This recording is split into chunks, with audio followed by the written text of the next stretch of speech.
നമസ്കാരം. ഇതുവരെയുള്ള സമഗ്ര വാർത്തകളുമായി ന്യൂസ് അറ്റ് 6 PM ആരംഭിക്കുന്നു. ആദ്യം തലക്കെട്ടുകൾ.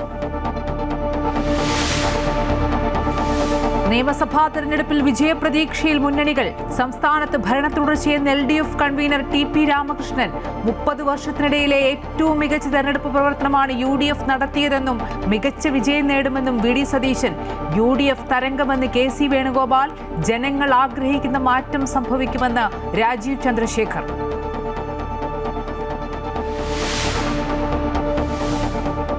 സഭയ്ക്കെതിരെ രൂക്ഷ വിമർശനവുമായി PC ജോർജും ഷോൺ ജോർജും. UDFന് വോട്ട് ചെയ്യാൻ കാഞ്ഞിരപ്പള്ളി ബിഷപ്പ് ആവശ്യപ്പെട്ടെന്ന് PC ജോർജ്. ദീപിക നാണംകെട്ട പത്രമെന്നും ജോർജ്. KC വേണുഗോപാലിനും ജോസ് കെ മാണിക്കും വേണ്ടി ദീപിക വിടുപണി ചെയ്യുന്നുവെന്ന് ഷോൺ ജോർജ്. ദീപികയിൽ വന്നത് സഭയുടെ മാത്രം ആശങ്കയല്ല, സമൂഹത്തിന്റെ ആകെ ആശങ്കയെന്ന് ജോസ് കെ മാണി.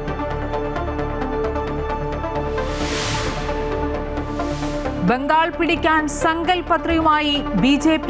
അധികാരത്തിൽ വന്നാൽ 6 മാസത്തിനുള്ളിൽ ഏകീകൃത സിവിൽ കോഡ് നടപ്പാക്കുമെന്നും സ്ത്രീകൾക്ക് പ്രതിമാസം 3000 രൂപ നൽകുമെന്നും പ്രകടന പത്രിക. മമതയെ താഴെയിറക്കി BJP ഭരണം പിടിക്കുമെന്നും ബംഗാളിന്റെ സമഗ്ര വികസന രേഖയാണ് സങ്കൽപ് പത്ര എന്നും കേന്ദ്ര ആഭ്യന്തരമന്ത്രി അമിത്ഷാ.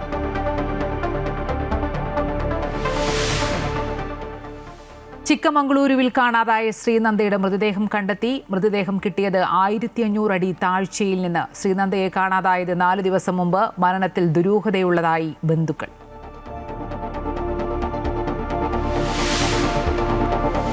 കുംഭമേള വൈറൽ താരത്തിന്റെ ഭർത്താവ് ഫർമാൻ ഖാനെതിരെ പോക്സോ കേസ്.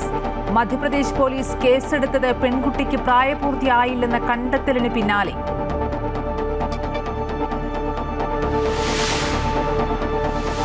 IPL ആവേശം പുതുപ്പള്ളിയിലേക്ക്. ഫാൻ പാർക്കുകളുടെ 2ാം ഘട്ട പട്ടിക BCCI പ്രഖ്യാപിച്ചു. ഫാൻ പാർക്കിൽ കോട്ടയം ജില്ലയിലെ പുതുപ്പള്ളിയും ഇടം പിടിച്ചു. സംസ്ഥാനത്ത് LDFന് ഭരണ തുടർച്ചയുണ്ടാകുമെന്ന് LDF convener TP Ramakrishnan. Gulf വോട്ടർമാരുടെ എണ്ണത്തിൽ കുറവുണ്ടായി. അതാർക്ക് ഗുണമാകുമെന്ന് ഇപ്പോൾ പറയാനില്ല. SDPIയും ഇടതുമുന്നണിയും ഈ തെരഞ്ഞെടുപ്പിൽ ധാരണയുണ്ടാക്കിയിട്ടില്ലെന്നും അദ്ദേഹം കോഴിക്കോട് പറഞ്ഞു. ആരൊക്കെ ഇടതുപക്ഷ ജനാധിപത്യ മുന്നണിക്ക് വോട്ട് ചെയ്തു, ആരൊക്കെ UDFന് വോട്ട് ചെയ്തു എന്നൊന്നും അങ്ങനെയൊന്നും പറയാൻ കഴിയില്ല. അത് വരുന്ന സാഹചര്യങ്ങൾക്കനുസരിച്ചിട്ടുള്ള കാര്യങ്ങളാണ്. ഇപ്പോൾ തെരഞ്ഞെടുപ്പിന്റെ ഫലം വന്നു കഴിഞ്ഞാൽ ആ ഫലം വെച്ച് വിശകലനം ചെയ്യാമല്ലോ. ആ ഫലം വെച്ച് വിശകലനം ചെയ്യുന്ന സമയത്താണ് എവിടെ എങ്ങനെയൊക്കെ എന്നുള്ളതിനെ കുറിച്ച് പറയാൻ സാധിക്കും. ഒരു തരത്തിലും ഇടതുപക്ഷ ജനാധിപത്യ മുന്നണി തന്നെ തെരഞ്ഞെടുപ്പ് ഫലം വിശകലനം ചെയ്തിട്ടില്ല. CPIMന്റെ സംസ്ഥാന സെക്രട്ടേറിയറ്റ് യോഗം മറ്റന്നാൾ ചേരുന്നു. അപ്പോൾ ഒരു കൂടിയിരുന്ന് ആലോചിച്ച് ഒരു വിശകലനം നടന്നിട്ടില്ല. കഴിഞ്ഞ 30 വർഷത്തിനിടെയുണ്ടായ ഏറ്റവും മികച്ച തെരഞ്ഞെടുപ്പ് പ്രവർത്തനമാണ് ഇത്തവണ UDF നടത്തിയതെന്നും മികച്ച വിജയപ്രതീക്ഷയാണുള്ളതെന്നും VD സതീശൻ. ദളിത് സംഘടനകൾ, പിന്നോക്ക വിഭാഗം തുടങ്ങിയവർ UDFനെ പിന്തുണച്ചിട്ടുണ്ട്. 5 മണ്ഡലങ്ങൾ തൂത്തുവാരുമെന്നും സതീശൻ വ്യക്തമാക്കി. എറണാകുളം ജില്ലയിലും മലപ്പുറം ജില്ലയിലും പിന്നെ ഇടുക്കി, പത്തനംതിട്ട ഈ 4 ജില്ലകളിലും ഒരു ക്ലീൻ സ്വീപ്പ് UDFന് അനുകൂലമായി ഉണ്ടായാൽ അത്ഭുതപ്പെടാനില്ല. 4 ജില്ല എന്ന് വെച്ചാൽ 40 സീറ്റാണ്. 16, 14, 5, 5 40 സീറ്റിൽ ഒരു ക്ലീൻ സ്വീപ്പ് ഈ 4 ജില്ലയിൽ UDFന് അനുകൂലമായി. ഞാൻ ബാക്കി ജില്ലയിലൊന്നും ഞാനത് അവകാശപ്പെടുന്നില്ല. 4 ജില്ലയിലും ബാക്കി ജില്ലയിൽ വയനാട് ഉണ്ടാവും. LDFന് ഇനിയിപ്പോൾ വനിതാ മുഖ്യമന്ത്രിയെ കുറിച്ച്, യുവ മുഖ്യമന്ത്രിയെ കുറിച്ച് ഒക്കെ പറയാം. കാരണം അധികാരത്തിൽ വരില്ല അവര്. അപ്പൊ അധികാരത്തിൽ വരാത്ത സാഹചര്യത്തിൽ വനിതാ മുഖ്യമന്ത്രിയെ കുറിച്ചോ യുവ മുഖ്യമന്ത്രിയെ കുറിച്ചൊക്കെ ചർച്ച ചെയ്യാമല്ലോ അവർക്ക്. അവര് ശ്രീ പിണറായി വിജയന്റെ നേതൃത്വത്തിൽ അദ്ദേഹത്തിന് മുന്നിൽ നിർത്തിയിട്ടല്ലേ മത്സരിച്ചത്, അല്ലേ? 10,000 ബോർഡ് പിണറായി വിജയന്റെ പടം വെച്ചിട്ടല്ലേ അവര് മത്സരിച്ചത്, അല്ലേ? പിണറായി 3 എന്നല്ലേ അവര് പറഞ്ഞത്. അവരുടെ ക്യാമ്പയിനിൽ എല്ലാത്തിലും 3ാം പിണറായി ഭരണം എന്നല്ല പറഞ്ഞത്. അപ്പൊ ഇപ്പൊ വനിതാ മുഖ്യമന്ത്രിയെ കുറിച്ച് പറയണത് ഭരണം ഒരു കാരണവശാലും വരില്ല എന്ന് ഉറപ്പുള്ളതുകൊണ്ടല്ലേ. സംസ്ഥാനത്ത് UDF തരംഗമാണുണ്ടായതെന്ന് AICC general secretary KC Venugopal. മഹാഭൂരിപക്ഷത്തിൽ UDF അധികാരത്തിൽ വരും. അവിഹിത കൂട്ടുകെട്ട് നടത്തിയും പണം വാരിയെറിഞ്ഞും കേരളത്തിലെ ജനങ്ങളെ വിഡ്ഢികളാക്കാൻ കഴിയില്ല. മുഖ്യമന്ത്രി സ്ഥാനം സംബന്ധിച്ച് അഭിപ്രായ വ്യത്യാസമില്ല. കണ്ണൂരിൽ വ്യാപക അക്രമമുണ്ടായി. ജനങ്ങളുടെ അന്തസ്സുയർത്തുന്ന തെരഞ്ഞെടുപ്പ് ഫലമായിരിക്കും മെയ് 4 വരികയെന്നും അതുവരെ മറ്റുള്ളവർക്ക് ആത്മവിശ്വാസം നല്ലതാണെന്നും KC വേണുഗോപാൽ ഡൽഹിയിൽ പ്രതികരിച്ചു.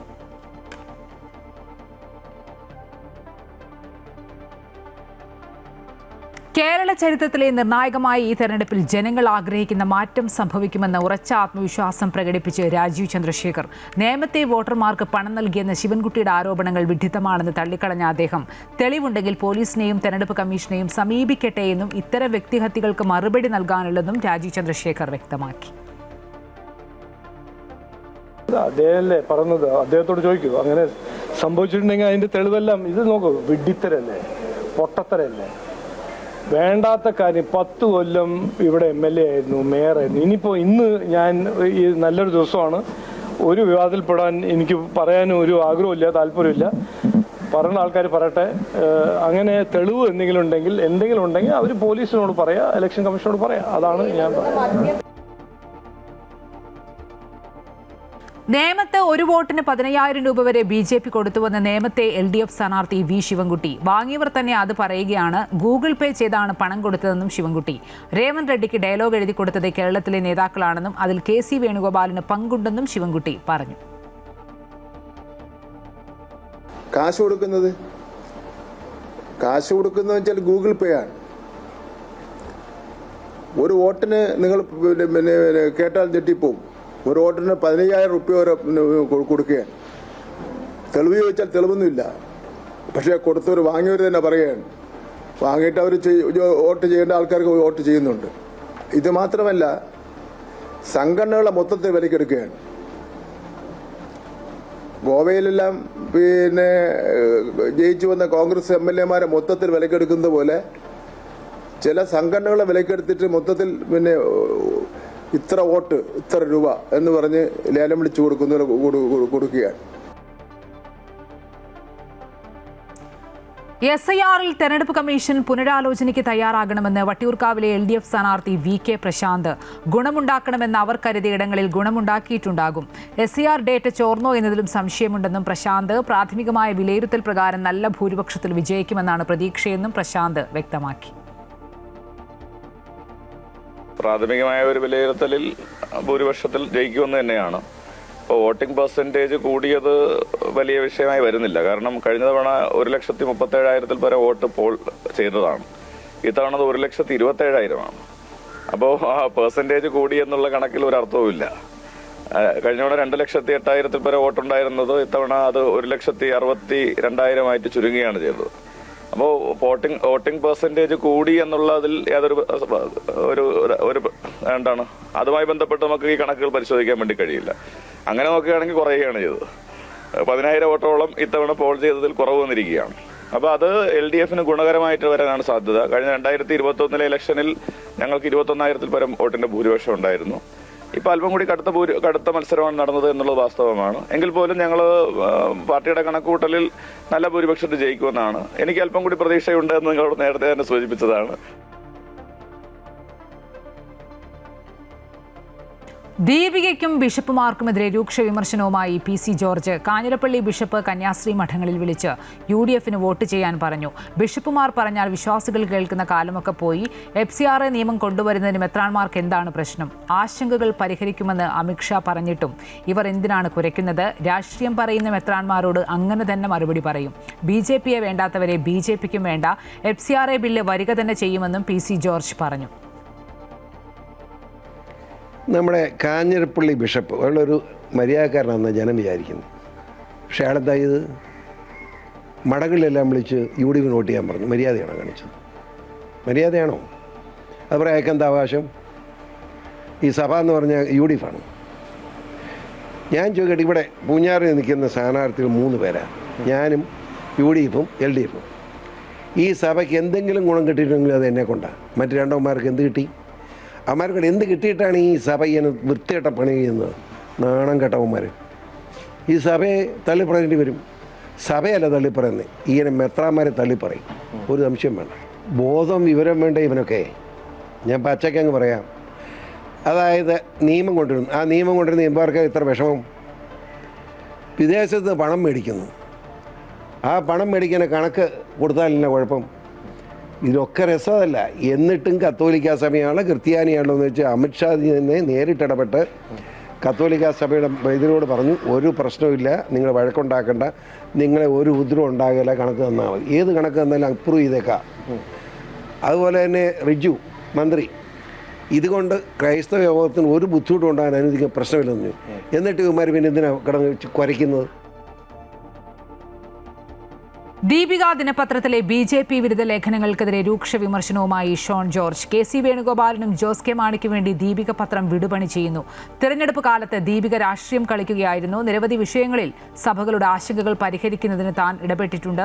ജോസ് കെ മാണിയും KC വേണുഗോപാലും എന്ത് ചെയ്തു എന്ന് സഭാ നേതൃത്വങ്ങൾ ആലോചിക്കണം. ദീപികയിലെ ലേഖനങ്ങൾ സഭകളുടെ അഭിപ്രായമായി കാണുന്നില്ലെന്നും ഇക്കാര്യത്തിലുള്ള പ്രതിഷേധം സഭാ നേതൃത്വങ്ങളെ നേരിട്ട് അറിയിക്കുമെന്നും ഷോൺ ജോർജ് പറഞ്ഞു. സഭാപിതാക്കന്മാരുടെ ആകുലതകളെ ഗൗരവമായി എടുത്തുകൊണ്ട് തന്നെയാണ് ഞങ്ങൾ ഈ വിഷയത്തിൽ ഇടപെട്ടതും തീർച്ചയായിട്ടും ആ വിഷയത്തിൽ FCR ബില്ല് ഉൾപ്പെടെ പാർലമെൻറ്റ് മാറ്റിവെച്ചത്. അതിന്മേൽ ചർച്ച നടത്തും, ആകുലതകൾ പരിഹരിക്കുമെന്ന് അറിയിച്ചിട്ടുണ്ട്. പക്ഷേ ഇതിൻ്റെയൊക്കെ പുറകിൽ പിന്നെയും പർപ്പസ്ഫുള്ളി BJP ഉതർപ്പിക്കാനുള്ള വലിയ ശ്രമങ്ങൾ പല ഭാഗത്തുണ്ടായി. മാത്രമല്ല തെരഞ്ഞെടുപ്പിൻ്റെ ദിവസമൊക്കെ നടത്തുന്ന പ്രചരണങ്ങൾ, പ്രത്യേകിച്ച് ദീപിക പത്രമൊക്കെ നടന്ന പ്രചരണങ്ങളെ അങ്ങേയറ്റം അപലപിക്കുകയാണ്. ഇത്തരത്തിൽ ഒരു കാര്യം മാത്രം ചിന്തിച്ചാൽ മതി, ഈ പിന്തുണയ്ക്കുന്ന KC വേണുഗോപാലും ജോസ് കെ മാണിയും ഇവരൊക്കെ സഭയ്ക്ക് വേണ്ടി എന്തു ചെയ്തു, അല്ലെങ്കിൽ സഭയ്ക്ക് നിർണായകമായ നിലപാട് ഉണ്ടാകേണ്ട സമയത്ത്, സഭയ്ക്ക് അനുകൂലമായ നിലപാടുണ്ടാകേണ്ട ഒരു സമയത്തും, അത് 80-20 വിഷയമാകട്ടെ, പള്ളുരുത്തി വിഷയമാകട്ടെ, മുനമ്പം പ്രശ്നമാകട്ടെ, സംവരണ വിഷയങ്ങളാകട്ടെ, JB കോശി കമ്മീഷനാകട്ടെ, റബ്ബറിൻ്റെ വിലയാകട്ടെ, ഇതെല്ലാം എടുത്ത് നോക്കൂ. ദീപികയിൽ വന്നത് സഭയുടെ മാത്രം ആശങ്കയല്ല, സമൂഹത്തിന്റെ ആകെ ആശങ്കയെന്ന് ജോസ് കെ മാണി. സമൂഹത്തെ ബാധിക്കുന്ന വിവിധ വിഷയങ്ങളിൽ ഇടപെടൽ ഉണ്ടാകേണ്ടപ്പോൾ ദീപിക പ്രതികരിക്കാറുണ്ട്. ഭീഷണിയുടെ സ്വരം ജനാധിപത്യത്തിൽ അംഗീകരിക്കാവുന്നതല്ല. ഷോണിന്റെ വിമർശനം ഓരോ കാലഘട്ടത്തിലും അദ്ദേഹം പാർട്ടി സ്വീകരിക്കുന്ന രാഷ്ട്രീയ നിലപാട് പോലെയാണ്. ഒരിടത്ത് ഉറച്ചു നിൽക്കാതെ നിലപാട് മാറ്റുന്നതാണ് ശീലം. FCR ഭേദഗതി ബില്ലിൽ പാർലമെന്റിലെ ചർച്ചകൾ നീട്ടിവെച്ചത് ഷോണിന്റെ ആവശ്യപ്രകാരമായിരുന്നുവെങ്കിൽ ആ ബില്ല് തന്നെ ഒഴിവാക്കാൻ പാടില്ലായിരുന്നോ എന്നും ജോസ് കെ മാണി ചോദിച്ചു. ദീപിക എന്ന് പറഞ്ഞ പത്രം അത് ഏതെങ്കിലും സഭയായിട്ട് ബന്ധപ്പെട്ട് മാത്രമല്ല, സാമൂഹിക വിഷയങ്ങൾ എല്ലാം എടുത്ത്, അതെല്ലാം വന്യമൃഗത്തിൻ്റെ വിഷയമായാലും ഛത്തീസ്ഗഡിൻ്റെ വിഷയമായാലും എടുത്ത് കൃത്യമായി റിപ്പോർട്ട് ചെയ്യും. അതിനകത്ത് ആരെങ്കിലും അതിനെ ആ സാമൂഹിക വിഷയങ്ങൾ ഇടപെടുന്നില്ലെങ്കിൽ അവരെ കൊണ്ട് ഇടപെടിപ്പിക്കാൻ നോക്കും. അപ്പോൾ ഞങ്ങൾ തന്നെ എന്തെങ്കിലും ഇടപെട്ടിട്ടില്ലെങ്കിൽ ചിലപ്പോൾ റബ്ബറിൻ്റെ വിഷയമായിരിക്കും, എല്ലാത്തിനും ഞങ്ങൾ ഇടപെടുന്നുണ്ട്. ഞാൻ പറഞ്ഞ ഏതെങ്കിലും കുറച്ചുകൂടെ നമുക്ക് മുന്നോട്ട് പോകേണ്ടതുണ്ടെങ്കിൽ അതിനുള്ള മെസ്സേജുകളൊക്കെ അതിനകത്ത് വരും. ഇതാർക്കും എതിരല്ല. പക്ഷെ ഞാൻ കാണുന്നത് അദ്ദേഹത്തിനെ സംബന്ധിച്ചോളം ഇപ്പോൾ ഈ നിങ്ങൾ ചോദിച്ച ആ കാൻഡിഡേറ്റിനെ സംബന്ധിച്ചോളം എപ്പോഴും ഇങ്ങനെയുള്ള സംഭവങ്ങൾ നടക്കും. എവിടെയാണോ ഇരിക്കുന്നത് അതിനെതിരെ എപ്പോഴും വന്നുകൊണ്ടേയിരിക്കും. അങ്ങനെ എത്ര സ്നേഹം ഉണ്ടായിരുന്നു, എന്തിനാ ഇത് കൊണ്ടുവന്നേ? ഈ ചർച്ചയിലേക്ക് കൊണ്ടുവന്നത് എന്തിനാ അങ്ങനെ ഒരു കൺസിഡറേഷനിലേക്ക് ആ ബില്ലിലേക്ക് വന്നത് എന്തിനാ? അത് പാർലമെന്റ് പ്രസന്റ് ചെയ്യുന്ന എന്തിനാണ്? ഉപമുഖ്യമന്ത്രി സ്ഥാനത്തിന് ലീഗിന് അർഹതയുണ്ടെന്ന് മുനവർ അലി തങ്ങൾ. ലീഗിൽ നിന്ന് CH മുഹമ്മദ് കോയയും ഔദ് ഖാദർ കുട്ടി യാഹയും ഉപമുഖ്യമന്ത്രിമാരായിട്ടുണ്ട്. ഉപമുഖ്യമന്ത്രി സ്ഥാനത്തിനായി ഇപ്പോൾ അവകാശവാദം ഉന്നയിക്കുന്നില്ല എന്നും, എന്നാൽ മന്ത്രിസഭാ രൂപീകരണ ചർച്ചകളിൽ ഇക്കാര്യം ആവശ്യപ്പെടുമോ എന്ന് പറയാനാവില്ലെന്നും മുനവർ അലി തങ്ങൾ. ലീഗ് സ്ഥാനാർത്ഥികൾ മതം പറഞ്ഞ് വോട്ട് പിടിച്ചെന്ന ആരോപണം പരിശോധിക്കുമെന്നും അദ്ദേഹം പറഞ്ഞു. UDFന്റെ സ്ഥാനാർത്ഥികൾ വലിയ ഭൂരിപക്ഷത്തിൽ ജയിക്കും എന്നതിൽ യാതൊരു സംശയമില്ല. ഉപമുഖ്യമന്ത്രി സ്ഥാനം ലീഗ് നേരത്തെ വഹിച്ചിട്ടുണ്ട്, അതിന് ഞങ്ങൾ അർഹരാണ്. പക്ഷെ അതൊരു ക്ലെയിമായിട്ട് ഞങ്ങളിപ്പോൾ ചോദിക്കുന്നില്ല. അർഹത നേരത്തെ CH മുഹമ്മദ് കോയ സാഹിബ് ഉപമുഖ്യമന്ത്രി ആയിട്ടുണ്ട്, ഔദ് ഖാദർ കുട്ടി യാഹ സാഹിബ് ഉപമുഖ്യമന്ത്രി ആയിട്ടുണ്ട്. ഇപ്പോൾ ഇനിയും അത് ഞങ്ങൾക്ക് അർഹതയുള്ളൊരു കാര്യമാണ്. പക്ഷേ അത് ക്ലെയിം ചെയ്ത് അത് നെഗോഷിയേറ്റ് ചെയ്യാൻ ഞങ്ങളില്ല എന്നുള്ളതാണ്. തദ്ദേശ സ്വയംഭരണ തെരഞ്ഞെടുപ്പിൽ മലപ്പുറത്തുണ്ടായ വിജയം ആവർത്തിക്കുമെന്ന പ്രതീക്ഷയിലാണ് UDF. ജില്ലയിലെ 16 മണ്ഡലങ്ങളിലും UDF വിജയപ്രതീക്ഷയിലാണ്. ഇടതുമുന്നണിയാകട്ടെ 3 സീറ്റുകൾ ലഭിക്കുമെന്നാണ് പ്രതീക്ഷിക്കുന്നത്. വോട്ട് വിഹിതത്തിൽ മുന്നേറ്റം ഉണ്ടാക്കാനാകുമെന്ന പ്രതീക്ഷ NDAയും പുലർത്തുന്നു. ഉയർന്ന പോളിംഗ് ശതമാനത്തിലൂടെ മലപ്പുറം ജില്ല തൂത്തുവാരാനാവുമെന്ന പ്രതീക്ഷയിലാണ് UDF. ജില്ലയിൽ ആകെയുള്ള 16 സീറ്റും ഇത്തവണ UDFിനൊപ്പമാകുമെന്ന ആത്മവിശ്വാസത്തിലാണ് ലീഗ് നേതൃത്വം. മന്ത്രി V അബ്ദുറഹ്മാൻ താനൂരിൽ നിന്നും തിരൂരിലേക്ക് മാറിയതോടെ താനൂരിലെ വിജയം അനായാസമായെന്ന് ലീഗ് കരുതുന്നു. തവനൂർ, പൊന്നാനി മണ്ഡലങ്ങളും ഇത്തവണ ഇടതുമുന്നണിയെ കൈവിടുമെന്ന പ്രതീക്ഷയിലാണ് ലീഗ് നേതൃത്വം. ലീഗിന് കഴിഞ്ഞ തവണ കിട്ടിയതിനേക്കാളൊക്കെ നല്ലൊരു കൂടുതൽ സീറ്റ് ഞങ്ങൾക്ക് കിട്ടും. UDF മലപ്പുറം ജില്ലാ കമ്മിറ്റിയൊക്കെ തന്നെ വലിയ ആത്മവിശ്വാസത്തിലാണ് 16 മണ്ഡലങ്ങളിലും UDF തന്നെ വിജയിക്കും എന്നുള്ളതാണ്. അതേസമയം മുസ്ലിം ലീഗിന്റെ കോട്ടയായ മലപ്പുറം ജില്ലയിൽ LDF വലിയ പ്രതീക്ഷ പുലർത്തുന്നില്ല. തവനൂർ, പൊന്നാനി മണ്ഡലങ്ങൾ നിലനിർത്തുന്നതിനോടൊപ്പം V അബ്ദുറഹ്മാൻ എത്തിയതോടെ പോരാട്ടം കടുത്ത തിരൂരിലും ഇടതുപക്ഷം അത്ഭുതം പ്രതീക്ഷിക്കുന്നു. ഞങ്ങൾ പ്രതീക്ഷിക്കുന്നത് 3-ലധികം വരുന്ന സീറ്റുകളിലേക്ക് ജയിച്ചു കയറാൻ പറ്റും എന്നുള്ളതാണ് ഇടതുപക്ഷം നടത്തിയിട്ടുള്ള പ്രവർത്തനങ്ങളുടെ. അതെ, ആകെ നിങ്ങൾക്ക് എല്ലാവർക്കും അറിയാമല്ലോ, ഇവിടെ വലതുപക്ഷത്തിന് രാഷ്ട്രീയമായി നല്ല സ്വാധീനമുള്ളതാണ്. BJPക്ക് പരമ്പരാഗതമായി സ്വാധീനമുള്ള വള്ളിക്കുന്ന്, തവനൂർ മണ്ഡലങ്ങൾക്ക് പുറമെ ജില്ലയിലെ മറ്റു മണ്ഡലങ്ങളിലും വോട്ട് ഷെയർ കാര്യമായി ഉയരുമെന്ന പ്രതീക്ഷയിലാണ് NDA. അമൃത ന്യൂസ്, മലപ്പുറം.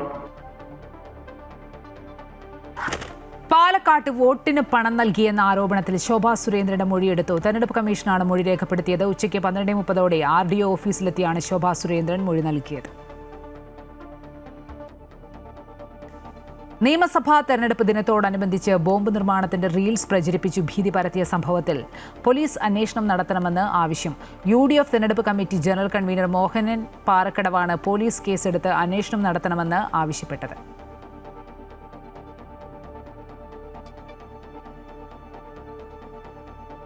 ബംഗാളിൽ മമതാ ബാനർജിയെ താഴെയിറക്കി BJP ഭരണം പിടിക്കുമെന്ന് കേന്ദ്ര ആഭ്യന്തരമന്ത്രി അമിത്ഷാ. ബംഗാളിന്റെ സമഗ്ര വികസന രേഖയാണ് BJPയുടെ പ്രകടന പത്രിക എന്നും സംസ്ഥാനത്ത് 6 മാസത്തിനുള്ളിൽ ഏകീകൃത സിവിൽ കോഡ് നടപ്പിലാക്കുമെന്നും അദ്ദേഹം പറഞ്ഞു. 7ാം ശമ്പള കമ്മീഷൻ നടപ്പാക്കും. അമ്മമാരുടെ അക്കൗണ്ടിലേക്ക് മാസം 3000 രൂപ നൽകുന്ന പദ്ധതി ആരംഭിക്കുമെന്നും BJP പ്രകടന പത്രികയിൽ വാഗ്ദാനം നൽകുന്നുണ്ട്. തൃണമൂൽ കോൺഗ്രസും BJPയും തമ്മിൽ കടുത്ത പോരാട്ടം നടക്കുന്ന ബംഗാളിൽ ജനങ്ങളെ നിരാശയിൽ നിന്ന് കരകയറ്റാനുള്ള രൂപരേഖ എന്ന പ്രഖ്യാപനത്തോടെയാണ് BJP പ്രകടന പത്രിക പുറത്തിറക്കിയത്. ഇതുവരെ നടന്ന രാഷ്ട്രീയ അക്രമങ്ങളിൽ ജുഡീഷ്യൽ അന്വേഷണം നടത്തും. ബംഗാളിൽ നിന്ന് അഴിമതിയും അക്രമ രാഷ്ട്രീയവും പുറത്താക്കി ക്രമസമാധാനം ഉറപ്പാക്കുമെന്നും പ്രകടന പത്രികയിൽ BJP വ്യക്തമാക്കുന്നുണ്ട്.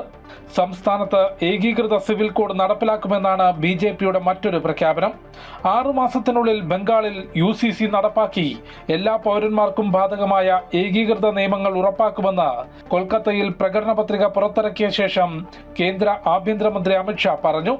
നുഴഞ്ഞുകയറ്റക്കാരെ പുറത്താക്കി ബംഗാളിന്റെ അതിർത്തികൾ അടയ്ക്കുമെന്നും അദ്ദേഹം വ്യക്തമാക്കി. बंगाल को फिर से सांस्कृतिक पुनर्जागरण के साथ साथ आधुनिक इंडस्ट्री को लाएंगे, यहाँ की शिक्षा व्यवस्था को मजबूत करेंगे, रोजगार को सुनिश्चित करेंगे, घुसपैठिया मुक्त बंगाल बनाएंगे. ഭരണം ലഭിച്ചാൽ 7ാം ശമ്പള കമ്മീഷന്റെ ശുപാർശകൾ 45 ദിവസത്തിനുള്ളിൽ നടപ്പിലാക്കും. അമ്മമാരുടെ ബാങ്ക് അക്കൗണ്ടിലേക്ക് പ്രതിമാസം 3000 രൂപ നൽകും. ആയുഷ്മാൻ ഭാരത് ഉൾപ്പെടെ കേന്ദ്ര സർക്കാരിന്റെ എല്ലാ ക്ഷേമ പദ്ധതികളും ബംഗാളിൽ നടപ്പിലാക്കുമെന്നും BJP ജനങ്ങൾക്ക് വാഗ്ദാനം നൽകി. അതേസമയം ബംഗാളിൽ അധികാരം പിടിക്കാൻ BJP 90 ലക്ഷത്തിലധികം പേരുകൾ വോട്ടർ പട്ടികയിൽ നിന്ന് നീക്കിയെന്നാണ് മുഖ്യമന്ത്രി മമതാ ബാനർജിയുടെയും തൃണമൂൽ കോൺഗ്രസിന്റെയും ആരോപണം. അമൃത ന്യൂസ്, ന്യൂഡൽഹി. കുംഭമേള വൈറൽ താരത്തിന്റെ ഭർത്താവ് ഫർമാൻ ഖാനെതിരെ പോക്സോ കേസ്. മധ്യപ്രദേശ് പോലീസാണ് കേസ് രജിസ്റ്റർ ചെയ്തത്. ദേശീയ പട്ടികവർഗ കമ്മീഷന്റെ അടിസ്ഥാനത്തിലാണ് കേസെടുത്തിട്ടുള്ളത്. കമ്മീഷന്റെ അന്വേഷണത്തിൽ പെൺകുട്ടിക്ക് പ്രായപൂർത്തിയായില്ലെന്ന കണ്ടെത്തലിന് പിന്നാലെയാണ് നടപടി. കൂടുതൽ വിശദാംശങ്ങളുമായി ദേവിക ചന്ദ്രൻ ചേരുന്നുണ്ട്. ദേവിക, ഈ തിരുവനന്തപുരത്താണ് ഈ പെൺകുട്ടിയുടെ വിവാഹമൊക്കെ നടത്തുന്നത്. CPM നേതാക്കളൊക്കെ പങ്കെടുത്തിട്ടുള്ള ഒരു വിവാഹമായിരുന്നു. ഇപ്പോൾ ഭർത്താവിനെതിരെയാണ് ഈ പോക്സോ കേസ് ഉണ്ടായിട്ടുള്ളത്. എന്തൊക്കെയാണ് ഇതുമായി ബന്ധപ്പെട്ട് അറിയാൻ കഴിയുന്നത്? ഇനി അങ്ങോട്ടുള്ള ഒരു നടപടികളൊക്കെ എന്തായിരിക്കും? അമ്പിളി സൂചിപ്പിച്ചതുപോലെ തിരുവനന്തപുരത്തെ ക്ഷേത്രത്തിൽ വെച്ച് മാർച്ച് 11-ാം തീയതിയാണ് ഈ കുംഭമേളയിലെ വൈറൽ താരത്തിന്റെ വിവാഹം നടക്കുന്നത്. CPM മുതിർന്ന നേതാക്കൾ അടക്കം പങ്കെടുത്ത വിവാഹമാണ്. എന്തായാലും വിവാഹം നടത്തിയവരും വിവാഹം ചെയ്തയാളും കുടുങ്ങുന്ന രീതിയിൽ വലിയൊരു നിയമക്കുരുക്കിലേക്ക് തന്നെയാണ് പോകുന്നത്. ദേശീയ പട്ടികവർഗ കമ്മീഷന്റെ കണ്ടെത്തലിൽ, അതായത് ഈ വിവാഹം നടന്ന ദിവസം ഈ വൈറൽ താരത്തിന് വെറും 16 വയസ്സ് മാത്രമാണ് പ്രായം എന്ന വിവരമാണ് പുറത്തുവരുന്നത്. ഒരു കണ്ടെത്തലിന്റെ അടിസ്ഥാനത്തിൽ മധ്യപ്രദേശിലെ ഖാർഗോൺ ജില്ലയിലുള്ള മഹേശ്വർ പോലീസ് സ്റ്റേഷനിൽ ഈ ഭർത്താവായിട്ടുള്ള ഫർമാൻ ഖാനെതിരെ പോക്സോ നിയമപ്രകാരം കേസ് രജിസ്റ്റർ ചെയ്തിട്ടുണ്ട്. ഈ വിവാഹം കഴിഞ്ഞതിനു ശേഷം തന്നെ ഈ ദേശീയ പട്ടികവർഗ കമ്മീഷൻ ചെയർമാൻ അന്തർ സിംഗ് ആര്യയുടെ നേതൃത്വത്തിൽ അഡ്വക്കേറ്റ് പ്രഥം ദുബെ ഒരു നിയമ പോരാട്ടം നടത്തിയിരുന്നു. അതിനൊടുവിലാണ് ഇത്തരത്തിൽ ഈ വിവാഹത്തിന്റെ രേഖകൾ ജനന തീയതി അടക്കം വ്യാജമായിരുന്നു എന്ന വാർത്തകൾ പുറത്തു വരുന്നത്. ഈ ഒരു സിനിമ ഷൂട്ടിങ്ങിന്റെ ഭാഗമായിട്ടാണ് ഇത്തരത്തിൽ മൊണാലിസ തിരുവനന്തപുരത്ത് എത്തുന്നത്.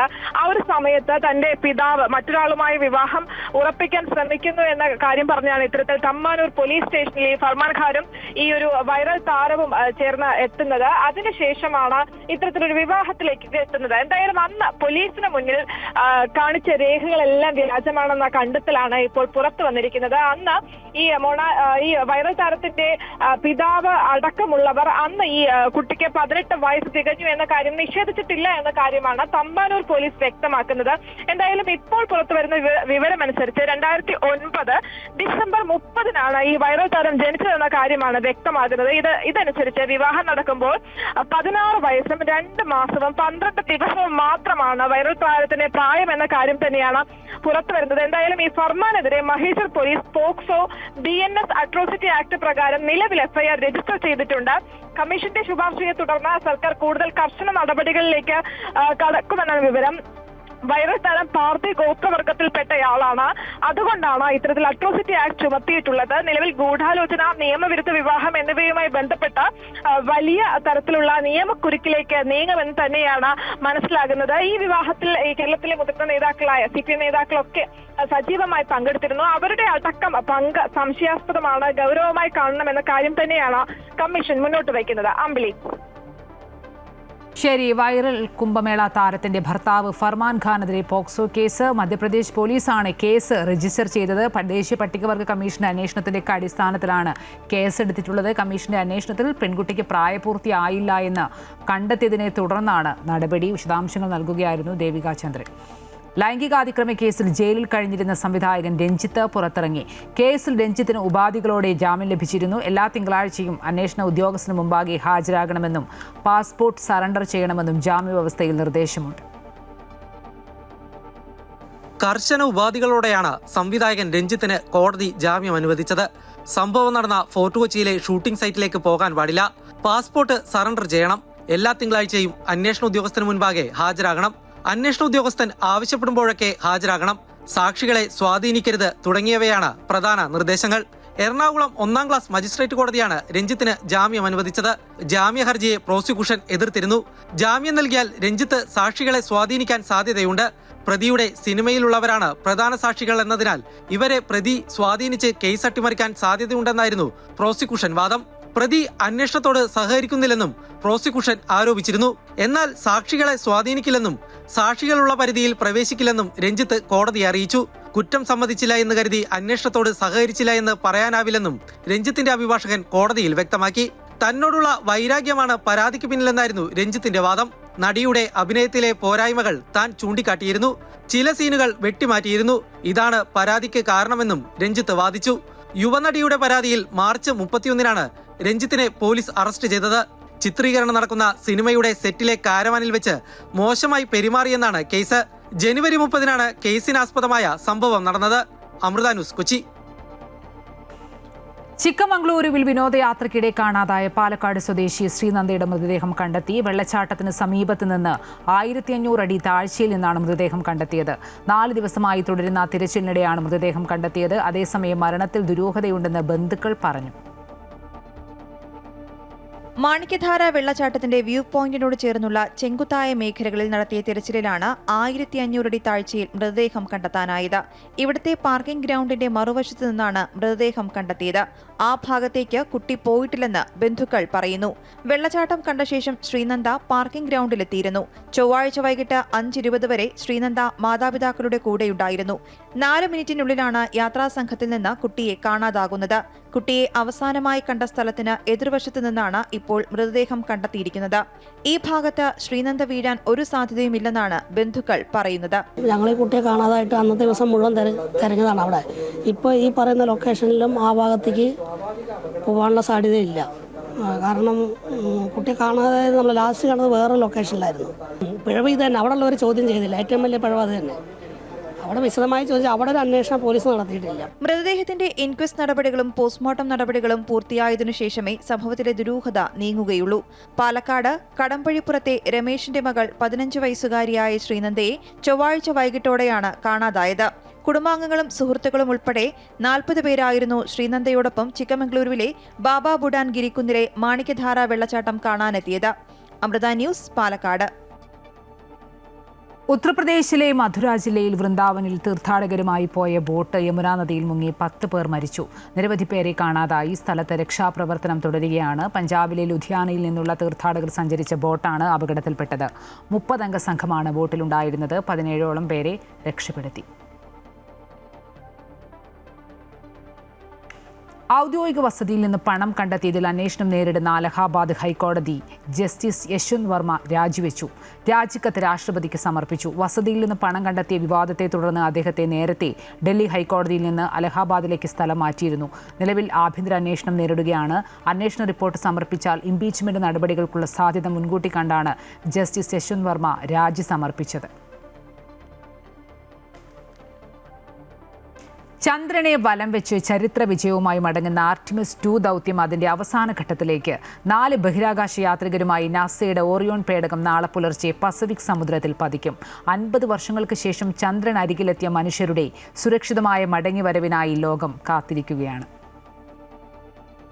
ചന്ദ്രന്റെ ഭ്രമണപഥം ചുറ്റി 10 ദിവസം നീണ്ട ചരിത്രയാത്ര പൂർത്തിയാക്കി നാസയുടെ ആർട്ടിമിസ് 2 ദൗത്യം ഭൂമിയിലേക്ക് മടങ്ങുന്നു. മണിക്കൂറിൽ ഏകദേശം 40,000 കിലോമീറ്റർ വേഗതയിൽ ഭൂമിയുടെ അന്തരീക്ഷത്തിലേക്ക് പ്രവേശിക്കുന്ന ഓറിയോൺ പേടകം വായുഘർഷണം മൂലമുണ്ടാകുന്ന കഠിനമായ ചൂടിനെയും അത്യാധുനിക ഹീറ്റ് ഷീൽഡുകൾ ഉപയോഗിച്ച് പ്രതിരോധിച്ചായിരിക്കും സഞ്ചരിക്കുക. ഇന്ത്യൻ സമയം നാളെ പുലർച്ചെ 5:37 പസഫിക് സമുദ്രത്തിന് സാൻ ഡീഗോ തീരത്ത് നടക്കാനിരിക്കുന്ന സ്പ്ലാഷ് ഡൗണിന് മുന്നോടിയായി കൃത്യമായ ഉയരത്തിൽ വെച്ച് പാരച്യൂട്ടുകൾ വിടർത്തി പേടകത്തിന്റെ വേഗത സുരക്ഷിതമായി കുറയ്ക്കും. Reid Wiseman, Victor Glover, Christina Koch, Jeremy Hansen എന്നീ 4 ബഹിരാകാശ സഞ്ചാരികളെ വഹിച്ചുകൊണ്ടുള്ള പേടകത്തെ വീണ്ടെടുക്കാൻ നാവികസേനയുടെ ഹെലികോപ്റ്ററുകളും ഡ്രോണുകളും സമുദ്രത്തിന് മുകളിൽ സജ്ജമാണ്. 50 വർഷങ്ങൾക്ക് ശേഷം ചന്ദ്രനിലരികിലെത്തുന്ന മനുഷ്യരുടെ ഈ സുരക്ഷിതമായ തിരിച്ചുവരവ് മനുഷ്യന്റെ ഭാവി ചാന്ദ്ര ദൗത്യങ്ങൾക്ക് ഈ വിജയം കരുത്തുപകരം. News desk, Amrita TV. Double horse golden getaway season 3 വിജയികളെ പ്രഖ്യാപിച്ചു. ബമ്പർ സമ്മാനമായ കിയ സോണറ്റ് കാർ ഗുരുവായൂർ സ്വദേശിനി ലീന വാസുദേവൻ സ്വന്തമാക്കി. കണ്ണൂർ സ്വദേശിനി നിധിഷയാണ് സിംഗപ്പൂർ ട്രിപ്പിന് അർഹയായത്. ക്യാമ്പയിനിൽ പങ്കെടുത്ത 10,000-കണക്കിന് ഉപഭോക്താക്കളിൽ നിന്നാണ് സമ്മാനാർഹരെ തിരഞ്ഞെടുത്തത്. എയർ കണ്ടീഷണറുകൾ, മൈക്രോവേവ് ഓവനുകൾ, എയർ ഫ്രയറുകൾ, സ്വർണ്ണ നാണയങ്ങൾ ഉൾപ്പെടെ ആകെ 6 കോടി രൂപയുടെ സമ്മാനങ്ങളാണ് വിതരണം ചെയ്തത്.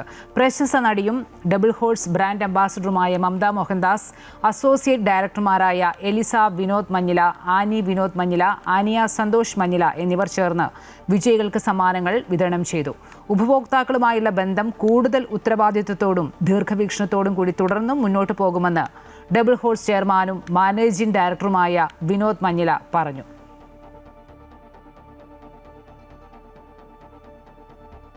$6 ലക്ഷം കൺസ്യൂമേഴ്സാണ് ഈ ക്യാമ്പയിനിൽ പങ്കെടുത്തിരിക്കുന്നത്. ഇന്ത്യയുടെ എല്ലാ സ്റ്റേറ്റിൽ നിന്നും ഇതിൽ പങ്കെടുത്തു. അതിൻ്റെ ഫൈനൽ ഫസ്റ്റ് പ്രൈസ് വിന്നറായ കിയ സോൺ കാറിൻ്റെ ഡിസ്ട്രിബ്യൂഷനാണ് ഇന്നിവിടെ നടന്നിരിക്കുന്നത്. ഡബ്ലോസ് എന്നും കൺസ്യൂമറിൻ്റെ കൂടെയാണ്. കൺസ്യൂമറിൻ്റെ മനസ്സറിഞ്ഞ് പുതിയ പ്രോഡക്റ്റ്സ് ഇറക്കുന്ന ഒരു ബ്രാൻഡാണ് ഡബ്ലോസ്. ഈ ഇടയ്ക്ക് അവസാനം ഇറക്കിയ അരി 50% ബ്രാൻഡുള്ള അരിയാണ് നമ്മൾ അവസാനമായിട്ട് ഇറക്കിയിരിക്കുന്നത്.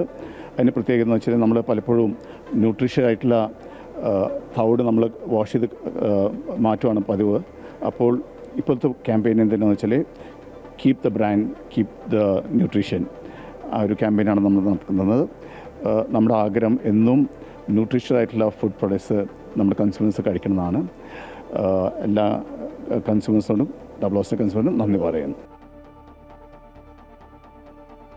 IPL ആവേശം രാജ്യത്തെമ്പാടുമുള്ള ക്രിക്കറ്റ് ആരാധകരിലേക്ക് എത്തിക്കുന്നതിന്റെ ഭാഗമായി സജ്ജീകരിക്കുന്ന ഫാൻ പാർക്കുകളുടെ രണ്ടാം ഘട്ട പട്ടിക BCCI പുറത്തിറക്കി.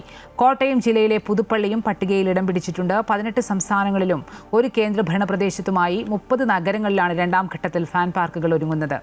ഈ മാസം 18-19 തീയതികളിൽ പുതുപ്പള്ളിയിലെ ആരാധകർക്ക് സ്റ്റേഡിയത്തിന് സമാനമായ അന്തരീക്ഷത്തിൽ മത്സരങ്ങൾ തത്സമയം ആസ്വദിക്കാൻ അവസരം ലഭിക്കും. കൂറ്റൻ സ്ക്രീനുകളിലെ തത്സമയ സംപ്രേഷണത്തിന് പുറമെ സംഗീതം, വിനോദ പരിപാടികൾ, വൈവിധ്യമാർന്ന ഭക്ഷണശാലകൾ, കുട്ടികൾക്കായുള്ള പ്രത്യേക പ്ലേ സോണുകൾ എന്നിവയും സജ്ജീകരിച്ചിട്ടുണ്ട്. വെർച്വൽ ബാറ്റിംഗ് സോണുകൾ, ബൗളിംഗ് നെറ്റുകൾ, ഗെയിം ഷോകൾ തുടങ്ങി വിപുലമായ സൗകര്യങ്ങളും ഓരോ വേദികളിലും ആരാധകർക്കായി ഒരുക്കിയിട്ടുണ്ട്.